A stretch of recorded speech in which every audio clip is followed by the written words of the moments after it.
When was the last time you felt truly rested? Not just physically, not just catching up on sleep or stepping away from the noise. I mean soul deep rest. The kind that quiets the anxious thoughts, softens the sharp edges of fear, and fills your spirit with peace. If that kind of rest feels far away, you're not alone. But you're also not without hope. Psalm chapter 23 offers more than beautiful words. It offers a personal invitation from the Good Shepherd of your soul. Not an escape from reality, but an encounter with the one who walks with you through it. And if you've been running on empty, if you've been battling fear, this is your moment to pause, to breathe, to be still, and to let Him restore your soul. The Lord is my shepherd, I shall not want. That's how Psalm chapter 23 begins. And that one sentence says everything. God isn't distant. He's not far off. He's not a king that's out waiting for you to perform. He's your shepherd. He's the good shepherd. He leads. He provides. He protects. He walks with you step by faithful step. King David wrote this psalm, and he didn't say, I shall not want because life was easy. He said it because the shepherd was near. In the original Hebrew, the phrase means, I lack nothing. Not peace, not strength, not hope, not love. In His care, there is no shortage of what your heart truly needs. So why do we still feel empty? Maybe because we keep chasing more time, more money, more answers. But Psalm chapter 23 doesn't tell us to run faster. It invites us to slow down, to trust. You don't have to carry it all.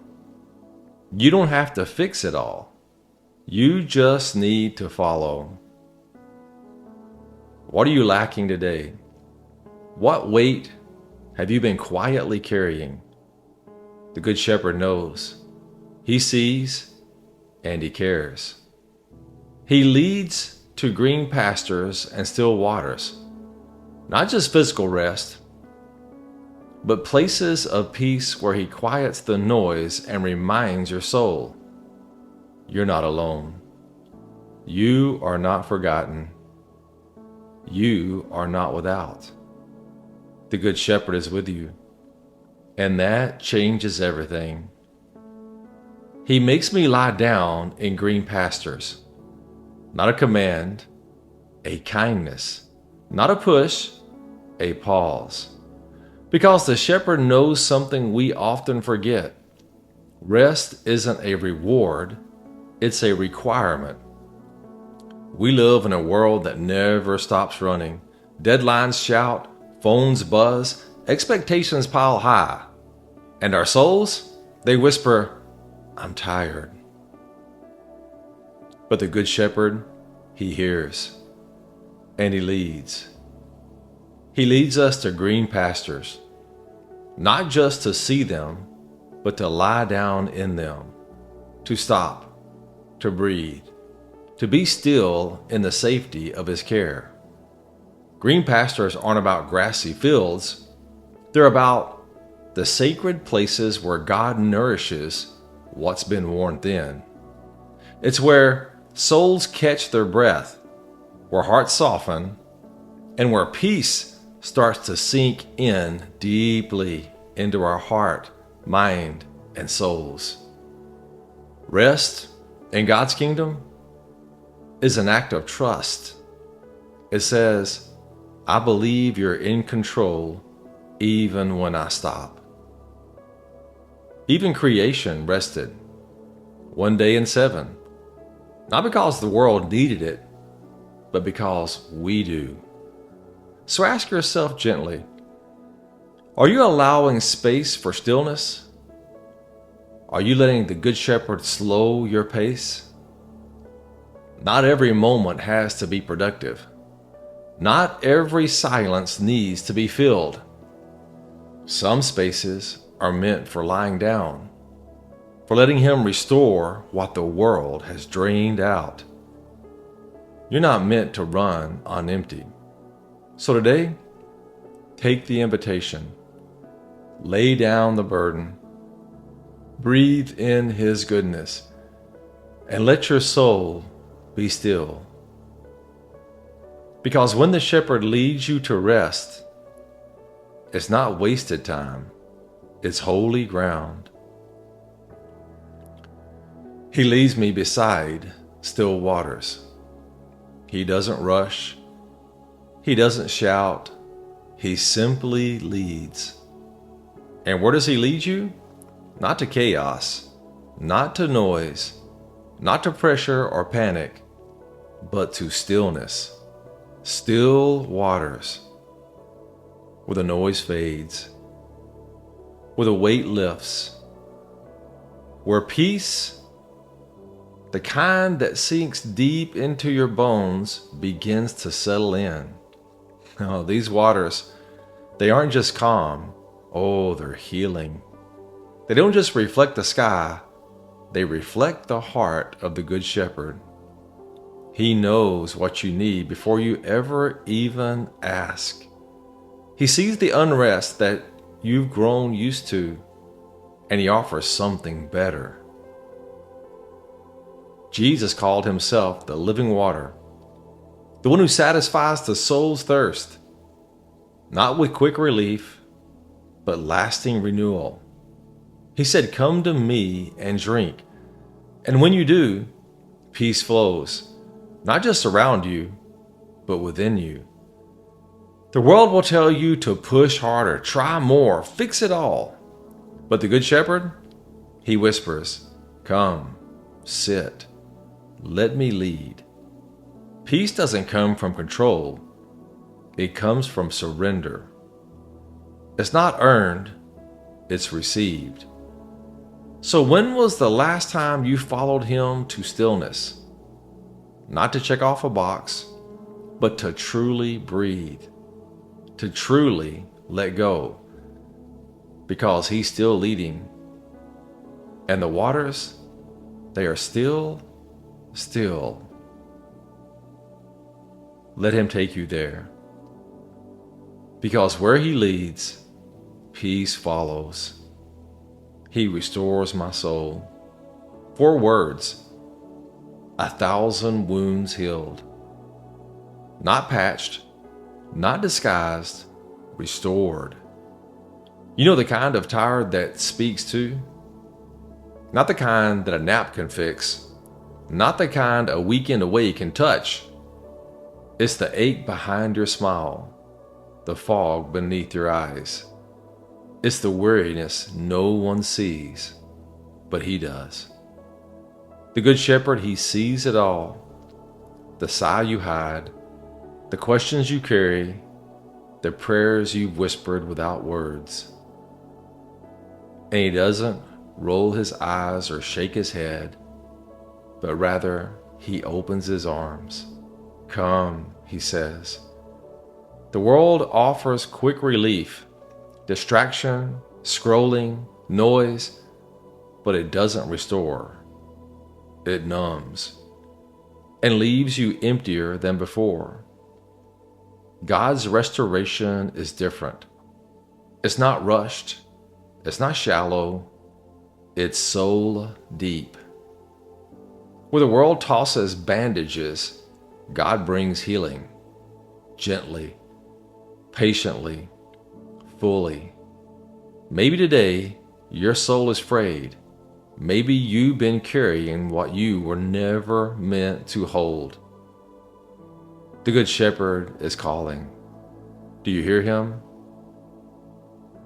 You need to let Him be your Good Shepherd. You need to breathe. You need to lay it down and you need to be still and let the healing begin. He leads me in paths of righteousness for his name's sake.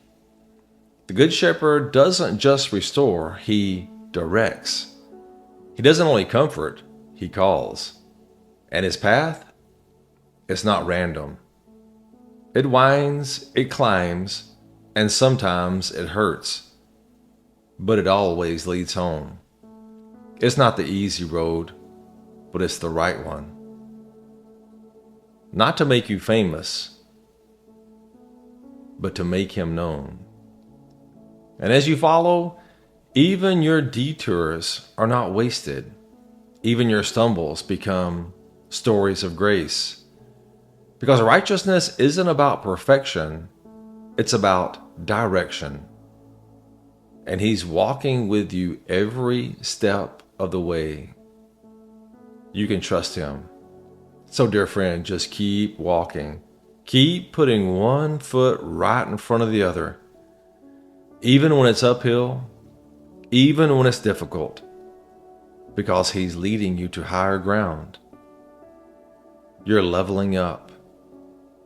And when you get there, it will all be worth the pain, the toil, the heartache, and everything that you had to give to get up there.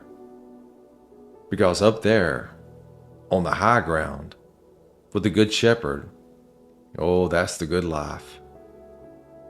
Because you're not just moving forward, you're becoming more like him.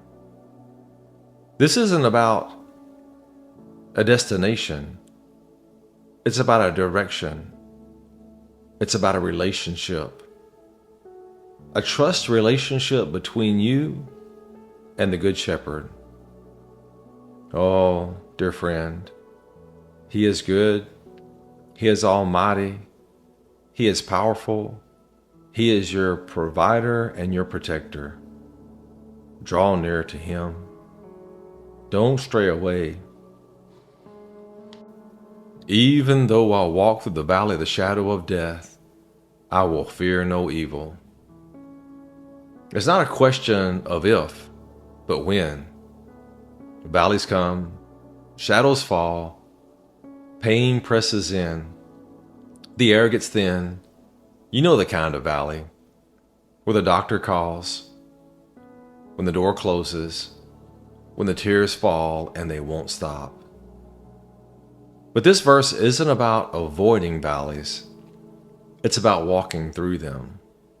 And more than that, it's about who walks with you. You're not alone in the shadows. The Good Shepherd is right there, right beside you, not pacing up ahead or calling from behind, but right there in step. His rod defends, his staff guides, and his presence calms. Fear may shout, but it doesn't get the last word. God's nearness does. Growth doesn't happen on the mountaintops. It happens down low, in the dirt, in the dark, where roots go deep and faith finds footing. The valley doesn't mean God is absent. It means he's closer than you think. So don't rush through it. Don't resent it. Just don't walk it alone. Let his presence be your courage. Let his promises be your anchor. One more thing. The verse says, walk through.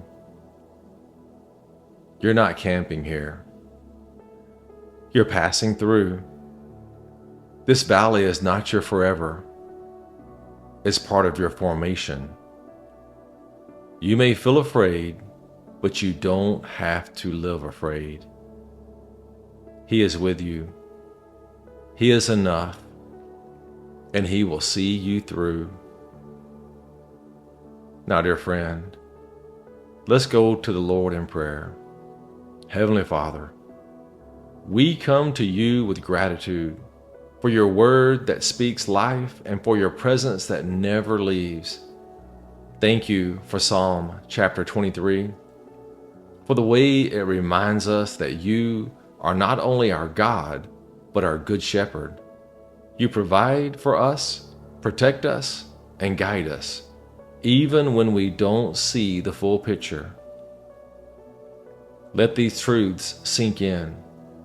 Make them more than just verses we know. Make them the way we live. We confess, Lord, that life gets heavy. The valleys are real, and sometimes the shadows feel too long. But you are the God who walks with us, not just on the mountaintops, but through every dark valley. When fear tries to take over, God, we ask that your presence would rise up and push it out. We ask you to replace our anxiety with your steady hand and our doubt with your faithful voice. Holy Spirit, stir our hearts again. Remind us of Jesus. Give us eyes to see where you are already working, restoring, redeeming, refreshing. Help us to rest in you. Teach us to trust your timing and your ways, even when they're hard for us to understand. We ask you to shape our hearts to desire righteousness. Make us brave enough to follow you down whatever path you choose. And when we're tired and uncertain, remind us that you're not just leading us, you're walking with us. God, we want to live for more than just ourselves. Call us into your kingdom work. Open our eyes to see the purpose you place before us. Give us people to walk with us, voices that lift us up, challenge us, and point us back to you. Let the love of Jesus take root in us so deeply that it overflows into our conversations, our relationships, our everyday lives. Fill us with the fruit of your Spirit, and let that fruit bless the world around us. Thank you, Lord, for always being with us, for being our shepherd, our peace, our provider. We pray this in the powerful name of Jesus. Amen.